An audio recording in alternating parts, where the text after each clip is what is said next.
Hello' everyone, আজি আমি পঢ়িম ক্লাছ 9 মেথছৰ চেপ্টাৰ 2ৰ এক্সাৰচাইজ 2.5ৰ কুৱেশ্যন নম্বৰ 1ৰ সলিউশ্যন। ঠিক আছে, এতিয়া চাবা কুৱেশ্যন নম্বৰ 1ত কি দিয়া আছে আমাক তলৰ পূৰণফলকেইটা নিৰ্ণয় কৰিবলৈ উপযুক্ত অভেদ ব্যৱহাৰ কৰা। ইয়াত দিয়া আছে x+a আৰু ইনটু x+10। ঠিক আছে, এতিয়া চাবা 1 নম্বৰ সলিউশ্যন 1। ঠিক আছে, এতিয়া চাবা x+4 x+10 এইটো যদি চাওঁ এইটো এনেকুৱা ধৰণৰ নেকি x+a ইনটু x+b। ঠিক আছে, এই কুৱেশ্যনটো চাই পেলাই গম পালোঁ যে এইটো কেনেকুৱা ধৰণৰ x+a ইনটু x+b এইটো এটা অভেদ হয়। আৰু আমি ইয়াক কেনেকৈ লিখোঁ x² + a+b into x + ab। ঠিক আছে, এতিয়া চাবা এইটো যদি আমি এই অভেদটোৰ মতে ভাঙি দিওঁ কি হ'ব x² + 4 + 10 x ইনটু ab অৰ্থাৎ 4 ইনটু 10। ঠিক আছে, গতিকে এইটো চিম্প্লিফাই কৰি কি পালোঁ আমি 14x + 40 এইটো হ'ল আমাৰ এনচাৰ। ঠিক আছে, তাৰপিছত কুৱেশ্যন নম্বৰ 2টো যদি চাওঁ আমি এই ছেকেণ্ড কুৱেশ্যনটোত কি দিয়া আছে x+8 ইনটু x-10। এই কুৱেশ্যনটো দেখা পাই আকৌ আমি গম পালোঁ যে এইটো কেনেকুৱা ধৰণৰ x+a ইনটু x+b ধৰণৰ। ঠিক আছে, গতিকে এইটোক আমি কি বুলি ভাঙিম x² + 8 - 10 ইনটু x + 8 ইনটু -10। ঠিক আছে, এনেকৈ ভাঙি ল'লোঁ আমি। গতিকে ইয়াক চিম্প্লিফাই কৰি কি পাম x² - 2x - 80। গতিকে এইটো হ'ল আমাৰ এনচাৰ। ঠিক আছে, তাৰপিছত কুৱেশ্যন নম্বৰ 3ত কি দিয়া আছে কুৱেশ্যন নম্বৰ 3ত দিয়া আছে আমাক 3x + 4 3x - 5। এতিয়া চাবা 3x + 4 3x - 5। ঠিক আছে, এইটোক আমি প্ৰথমে কি কৰিম ইয়াৰ পৰা আমি 3 কমন ল'ম। ঠিক আছে, এইটোৰ পৰা আমি যদি 3 কমন লওঁ কি পাওঁ আমি 3 এটা কমন ল'লোঁ x + 4/3। ঠিক আছে, ইনটু এইটোৰ পৰা যদি আমি 3 এটা কমন লওঁ কি পাওঁ আমি x - 5/3। এতিয়া চাবা এই কুৱেশ্যনটোত আমি 3টো কি কমন লৈছোঁ কাৰণ কিতাপত তোমালোকৰ যিমানকেইটা অভেদ দিয়া আছে তাত x-ৰ হওক কি হয় 1 হয়, কিন্তু আমাৰ ইয়াত x-ৰ হওক কি দিয়া আছে 3 দিয়া আছে। গতিকে x-ৰ হকটো 1 কৰিবলৈ আমি ইয়াৰ পৰা 3টো কমন ল'লোঁ। ঠিক আছে, 3টো কমন লোৱাৰ লগে লগে এইটো হ'ল x + 4/3 আৰু এইটো হ'ল x - 5/3। গতিকে 3 আৰু 3 পূৰণ হৈ গ'ল 9 পালোঁ। তাৰপিছত এইটো কি থাকিল আমাৰ 4/3 ইনটু x - 5/3। ঠিক আছে, এইটোক আকৌ আমি কেনেকৈ ভাঙিব পাৰোঁ x + b into x + a। ঠিক আছে, এটাকে কি কৰিম আমি 9 ব্ৰেকেট দিলোঁ আমি x² + 4/3 - 5/3 ইনটু x + 4/3 ইনটু -5/3। ঠিক আছে, ইয়াৰ পৰা আমি কি পালোঁ x² + 3 - 1 ইনটু x -4 5 গুণ 20 তলত 9। ঠিক আছে, গতিকে এইটো যদি আমি চিম্প্লিফাই কৰি দিওঁ কি হ'ব অৰ্থাৎ 9টো যদি আমি মাল্টিপ্লাই কৰি দিওঁ 9x² - 3x - 20। গতিকে এইটো হ'ল আমাৰ ফাইনেল এনচাৰ। ঠিক আছে, তাৰপিছত কুৱেশ্যন নম্বৰ 4ত কি দিয়া আছে y² + 3/2 ইনটু y² - 3/2। ঠিক আছে, এতিয়া চাবা কুৱেশ্যন নম্বৰ 4 y² + 3/2 y² - 3/2। ঠিক আছে, ইয়াত y² যদি আমি x বুলি ধৰি লওঁ। ঠিক আছে, কি কৰিম ধৰা হ'ল y² = x। গতিকে এইটোক আমি কি বুলি লিখিম y² = x বুলি ধৰিলেও আমি এইটোক কি বুলি লিখিব পাৰোঁ x + 3/2 ইনটু x - 3/2। এতিয়া চাবা y² = x বুলি ধৰিলেও আমি এই যিটো আমি ফাইনেলি বহুপদ পালোঁ এইটো কেনেকুৱা ধৰণৰ x - a into x + a। ইয়াক আমি কেনেদৰে ভাঙোঁ x² - a²। ঠিক আছে, গতিকে আমি ইয়াক কি বুলি ভাঙিম x² - a মানে কি পালোঁ আমি 3/2²। এতিয়া কি ইয়াৰ পৰা কি পালোঁ আমি x² - 9/4। এতিয়া ফাইনেলি আমি x-ৰ জেগাত আমি কি বহাই দিম y² বহাই দিলোঁ ওপৰত থাকিলে আমাৰ স্কুৱেৰ, তলত থাকিলে আমাৰ 9/4, ঠিক আছে। এতেকে y to the power 4 minus 9/4, এইটো হ'ল আমাৰ ফাইনেল এনচাৰ, ঠিক আছে। Thank you. তাৰপিছত কুৱেশ্যন নম্বৰ 5ত কি দিয়া আছে 3 - 2x ইনটু 3 + 2x, ঠিক আছে। এতিয়া চাবা question number 5 3 - 2x into 3 + 2x।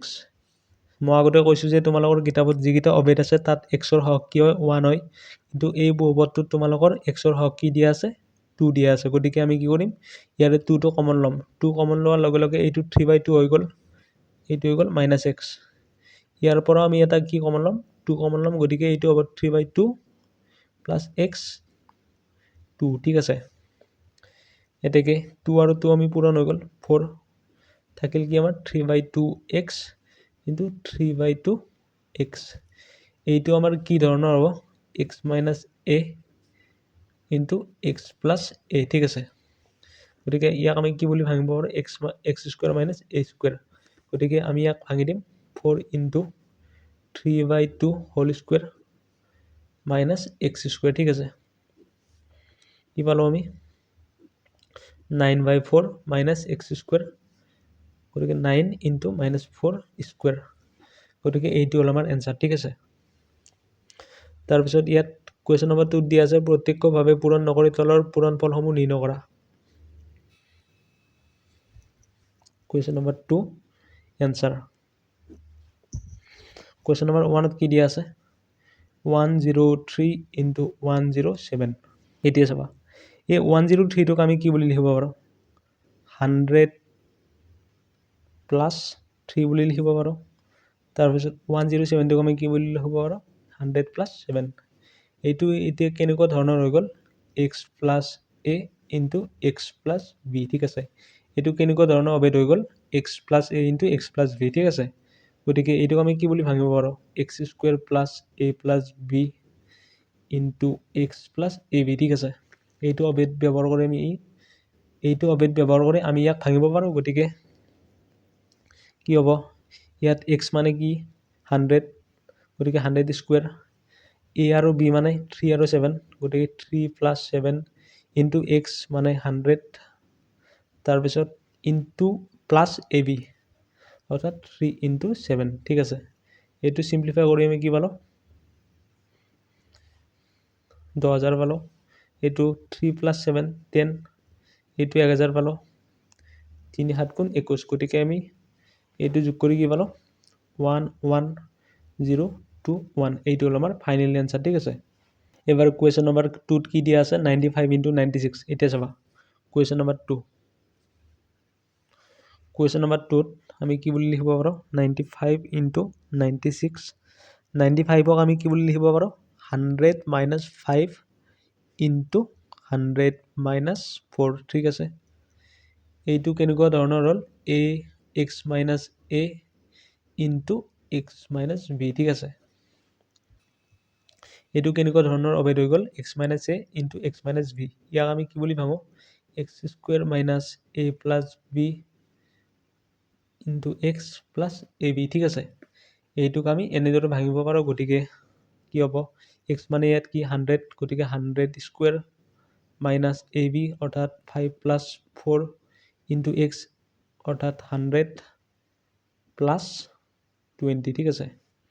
ইয়াৰ পৰা কি পালোঁ আমি এইটো 10,000 পালোঁ, এইটো পালোঁ আমি 900, তাৰপিছত এইটো পালোঁ আমি 20। গতিকে এইটো চিম্প্লিফাই কৰি আমি কি পাওঁ 9120, ঠিক আছে। গতিকে এইটো হ'ল আমাৰ এনচাৰ। তাৰপিছত কুৱেশ্যন নম্বৰ 3ত কি দিয়া আছে 104 ইনটু 96, ঠিক আছে। এতিয়া চাবা কুৱেশ্যন নম্বৰ 3 ইয়াত দিয়া আছে 104 ইনটু 96। 104ক আমি কি বুলি লিখিব পাৰোঁ 100 + 4, আৰু 96ক আমি কি বুলি লিখিব পাৰোঁ 100 - 4, ঠিক আছে। আৰু এইটো আমাৰ কেনেকুৱা ধৰণৰ হৈ গ'ল এইটো আমাৰ হ'ল x - a into x + a, আৰু এইটোক আমি কি বুলি লিখিব পাৰোঁ x² - a², ঠিক আছে। গতিকে এইটো আমাৰ কেনেকুৱা ধৰণৰ অবেদ x - a into x + b ধৰণৰ অবেদ, ঠিক আছে। এইটোক যদি আমি এই অবেদটোৰ মতে ভাঙি দিওঁ কি পাওঁ আমি 100² - 4², কি পালোঁ আমি 10,000 মাইনাছ 16 এতেকে 10,000 পৰা 16 গ'লে আমি কি পাম 9,986 এইটো হ'ল আমাৰ এনচাৰ ঠিক আছে কুৱেশ্যন নম্বৰ 3 কি দিয়া আছে উপযুক্ত অভেদ ব্যৱহাৰ কৰি উৎপাদক বিশ্লেষণ কৰা 1ত কি দিয়া আছে 9x² + 6xy + y² ঠিক আছে কুৱেশ্যন নম্বৰ 3 সলিউশন এইটো 9x আমি কি বুলি লিখিব পাৰো 3x হোল স্কয়াৰ বুলি লিখিব পাৰো আৰু 6xy ক আমি কি বুলি লিখিব পাৰো 2 * 3x * y বুলি লিখিব পাৰো আৰু y² ক আমি y² লিখিব পাৰো ঠিক আছে এতিয়া চাবা আমাৰ এটা অভেদ আছে a + b হোল স্কয়াৰ এইটোক আমি কি বুলি লিখো a² + টুৱাইস ab + b²। এতিয়া এই দুটা যদি চাও এইটো আৰু এইটো যদি আমি চাও ইয়াত a কি যেন লাগিছে 3x যেন লাগিছে আৰু b মানে কি যেন লাগিছে y যেন লাগিছে ঠিক আছে গতিকে আমি ইয়াক কি বুলি লিখিব পাৰো 3x + y হোল স্কয়াৰ ইয়াক আমি এনেকৈ লিখিব পাৰো ঠিক আছে এতেকে এইটো হ'ল আমাৰ ফাইনেল আনসাৰ ঠিক আছে তাৰ পিছত কোৱেশ্চন নম্বৰ 2 টো যদি চাও ইয়াত কি দিয়া আছে 4y² - 4y + 1 4y² - 4y + 1 ঠিক আছে 4y² ক আমি কি বুলি লিখিব পাৰো 2y² বুলি লিখিব পাৰো 4y ক আমি কি বুলি লিখিব পাৰো 2 * 2y * 1 বুলি লিখিব পাৰো আৰু 1 ক আমি কি বুলি লিখিব পাৰো 1² বুলি লিখিব পাৰো ঠিক আছে এতিয়া চাবা এইটো আমাৰ এটা অভেদ আছে যে a - b হোল স্কয়াৰ আমি ইয়াক কি বুলি লিখো a² - 2ab + b² গতিকে এইটো আৰু এইটো যদি আমি চাও মিলাই চাও যদি ইয়াত আমাৰ a কি যেন লাগিছে 2y যেন লাগিছে আৰু b মানে আমাৰ কি যেন লাগিছে 1 যেন লাগিছে গতিকে এইটোক আমি কি বুলি লিখিম a - b² বুলি লিখিম অৰ্থাৎ 2y - 1 হোল স্কয়াৰ গতিকে এইটো হ'ল আমাৰ ফাইনেল আনসাৰ ঠিক আছে তাৰ পিছত কোৱেশ্চন নম্বৰ 3 যদি চাও আমি ইয়াত x² - y² বা 100 দিয়া আছে ঠিক আছে এইটোক আমি কি বুলি লিখিব পাৰো x² - y/10 হোল স্কয়াৰ বুলি লিখিব পাৰো ঠিক আছে আমাৰ এটা অভেদ আছে যে কেনেকুৱা অভেদ আছে x - a * x + a = x² - a² এতিয়া চাবা এইটো আৰু এইটো যদি আমি মিলাই চাও ইয়াত x মানে আমাৰ x আছে a মানে আমাৰ কি যেন লাগিছে y/10 যেন লাগিছে গতিকে আমি ইয়াক কি ফৰ্মত লিখিম x - a * x + a ফৰ্মত লিখিম ঠিক আছে গতিকে x - y/10 * x + y/10 এইটো হ'ল আমাৰ ফাইনেল আনসাৰ এটা কোৱেশ্চন নম্বৰ 1 তো আমি এইটো ভাঙি ফালে কি বুলি লিখিছো 3x + y * 3x + y বুলি লিখিছো তাৰ পিছত কোৱেশ্চন নম্বৰ 2 তো আমি কি বুলি লিখিম এইটোক ভাঙি ফালে কি বুলি লিখিম 2y - 1 * 2y - 1 এইটো প্লাস নহয় এইটো মাইনাস ঠিক আছে 2y - 1 গতিকে এইটো হ'ল আমাৰ ফাইনেল আনসাৰ ঠিক আছে উপযুক্ত অভেদ ব্যৱহাৰ কৰি তলৰ ৰাশিবোৰ বিস্তাৰ কৰা 1ত কি দিয়া আছে x + 2y + 4z whole square ঠিক আছে 1ত দিয়া আছে আমাক x² + 2y x + 2y + 4z whole square এই যেটো আমাৰ কোৱেশ্চন দিয়া আছে এইটো কেনেকুৱা ধৰণৰ এইটো হ'ল আমাৰ x + y + z whole square এইটোক আমি কি বুলি লিখো x² + y² + z² + 2xy yz + zx এইটোক আমি এনেদৰে লিখিব পাৰো ঠিক আছে গতিকে ইয়াত যদি চাও x মানে x y মানে 2y আৰু z মানে কি 4z গতিকে আমি ইয়াক কেনেকৈ ভাঙিম এইটো ফৰ্মত ভাঙিম ঠিক আছে এতিয়া যাবা এনেকৈ ভাঙিলে কি পাম আমি x² + 2y whole square + 4z whole square + 2 * xy x * 2y + yz অৰ্থাৎ 2y * 4z + zx অৰ্থাৎ 4z * x এনেকৈ লিখিব পাৰো গতিকে এইখিনি সিম্পলিফাই কৰি কি পালো আমি x²